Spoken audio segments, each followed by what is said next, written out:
Hello friends, welcome back to our cooking channel. આજે આપણે બનાવીશું રેસ્ટોરન્ટ સ્ટાઇલ દાળ fry જીરા rice. Recipe સારી લાગે તો વિડીયોને લાઇક કરજો અને વધારે શેર। તો હવે સૌથી પહેલા રેસ્ટોરન્ટ જેવા જીરા રાઈસ બનાવવા માટે મેં અહીં 1 કપ જેટલા બાસમતી ચોખા લીધા છે। હંમેશા ચોખાને 10-15 મિનિટ પલાળવાના, પછી જ બોઇલ કરવાના। જ્યારે તમે રાઈસ બોઇલ કરતા હો ત્યારે તેમાં થોડું મીઠું ઉમેરી દેવાનું, જેથી રાઈસ સારી રીતે બફાઈ જાય અને મીડિયમ ટુ હાઈ ફ્લેમ પર 7 થી 8 મિનિટ માટે આ રાઈસને બોઇલ કરી લેશું।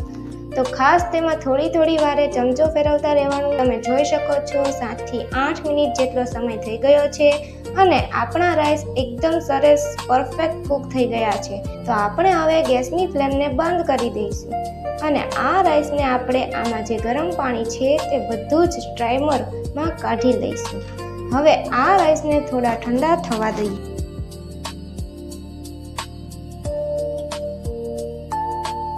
તો હવે 10 થી 15 મિનિટ માટે આપણા રાઈસ ઠંડા થઈ ગયા છે। હવે આપણે તેમાંથી જીરા રાઈસ બનાવીશું। તો જીરા રાઈસ બનાવવા કઢાઈમાં 3 ટેબલ સ્પૂન જેટલું તેલ ગરમ કરવા મૂકીશું। તેલ ગરમ થાય એટલે 1.5 ટેબલ સ્પૂન જેટલું જીરું ઉમેરીશું। તેને સારી રીતે મિક્સ કરી લઈએ। તો જીરાનો મીડિયમ ગેસ પર કલર ચેન્જ થવા દેવાનો। તો હવે તેમાં આપણે બોઇલ કરેલા રાઈસ ઉમેરી દઈશું।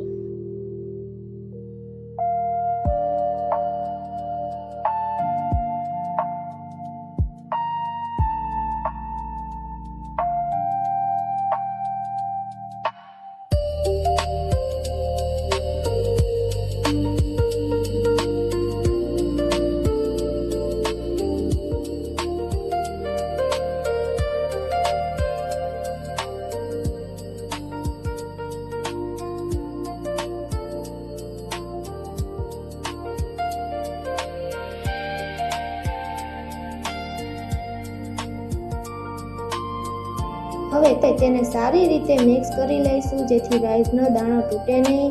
તો અહીં મેં બધા જ રાઈસ મિક્સ કરી લીધા છે અને આપણા બિલકુલ રેસ્ટોરન્ટ સ્ટાઇલ જીરા રાઈસ બનીને એકદમ રેડી થઈ ગયા છે। હવે અહીં દાળ ફ્રાય બનાવવા માટે મેં અડધો કપ ચણાની દાળ, અડધો કપ અડદની દાળ, અડધો કપ તુવેરની દાળ લીધેલી છે। હવે આ દાળને મેં સારી રીતે પલાળી દીધી છે। તો હવે આપણે આ દાળને બોઇલ કરીશું।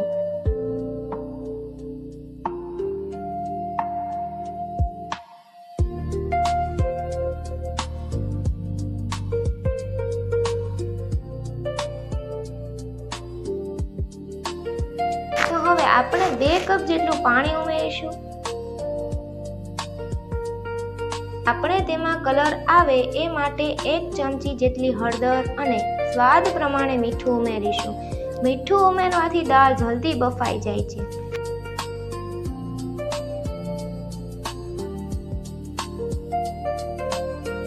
કુકરનું ઢાંકણ બંધ કરી દઈશું અને આ દાળને મીડિયમ ટુ હાઈ ફ્લેમ પર 5 થી 6 વિસલ આવે અથવા તો દાળ સરસ બોઇલ થઈ જાય ત્યાં સુધી બાફી લઈશું।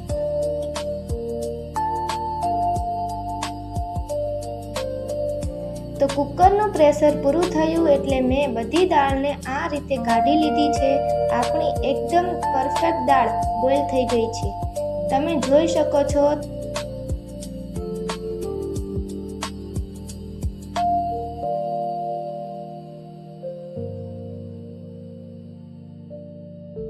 હવે અમે દાળને આખી નથી રાખતા, એટલા માટે તેને બ્લેન્ડરથી ક્રશ કરી લઈશું। જો કે તમે તેને આખી રાખી શકો છો।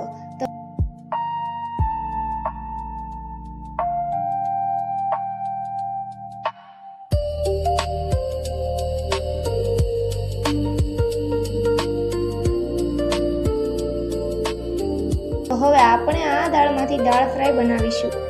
તો આ દાળ ફ્રાય બનાવવા માટે મેં અહીં ગેસ પર કઢાઈ મૂકીશું। તેમાં 3-4 ટેબલ સ્પૂન જેટલું તેલ લઈશું।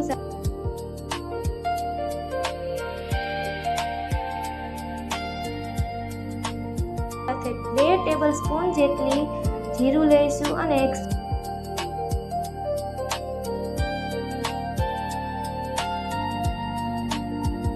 સૂકું મરચું પણ લીધેલું છે વઘાર માટે, તે પણ ઉમેરીશું।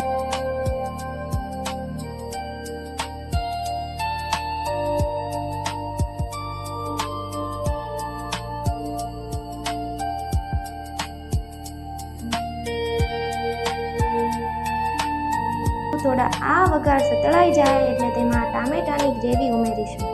થોડું હલાવીને તેમાં ક્રશ કરેલી ડુંગળી પણ ઉમેરીશું. હવે તેમાં તેલ છૂટું પડે ત્યાં સુધી તેને હલાવતા રહીશું.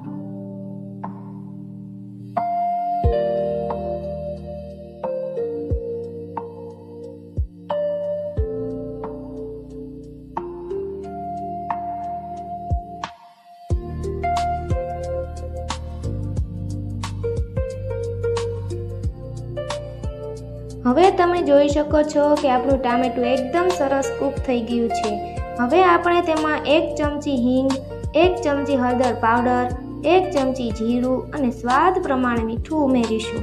મેં અહીં 2 ચમચી જેટલું લાલ કાશ્મીરી મરચું ઉમેર્યું છે. જો તમારે અહીં દાળ ફ્રાય સ્પાઇસી બનાવવી હોય તો તમે મરચાંને વધારે ઓછું કરી શકો છો. હવે આપણે તે વઘારને 5 થી 7 મિનિટ સુધી તેલ છૂટું પડી જાય ત્યાં સુધી આ રીતે હલાવતા રહેવાનું છે, જેથી તળિયે ચોંટી ના જાય.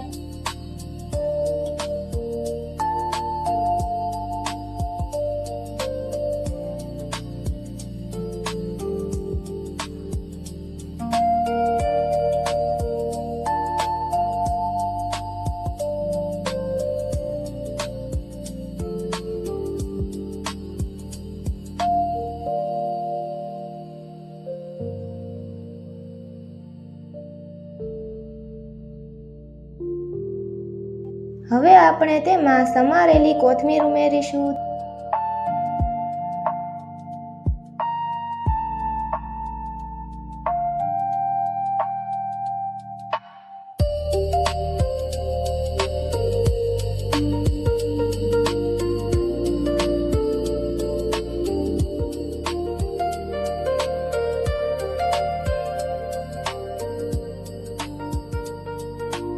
તો હવે આપણે દાળનો વઘાર કરીશું. તો હવે બધી દાળનો આ રીતે વઘાર કરી લઈશું.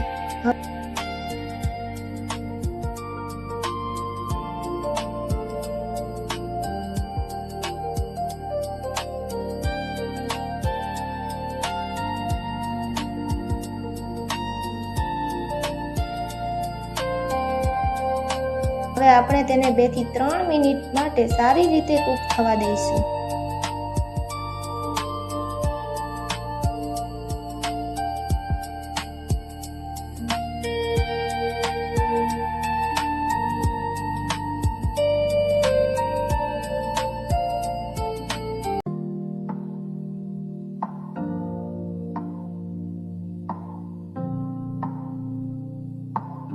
તો આવ્યો છે ને બિલકુલ જેવો રેસ્ટોરન્ટમાં દાળ ફ્રાયનો કલર હોય તેવો, અને એકદમ ટેસ્ટી એવી દાળ ફ્રાય બની છે.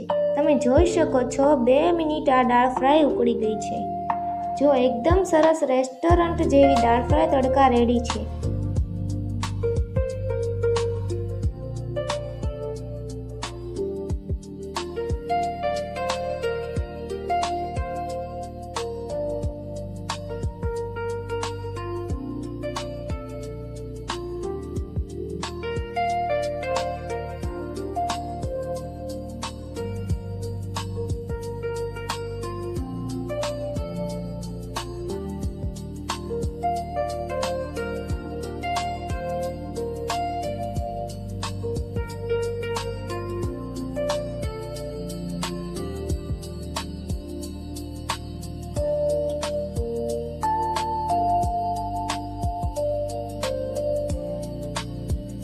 આને આપણે એક પ્લેટમાં લઈએ, સાથે જીરા રાઈસ પણ લઈશું. તો આપણા દાળ ફ્રાય જીરા રાઈસ તૈયાર છે.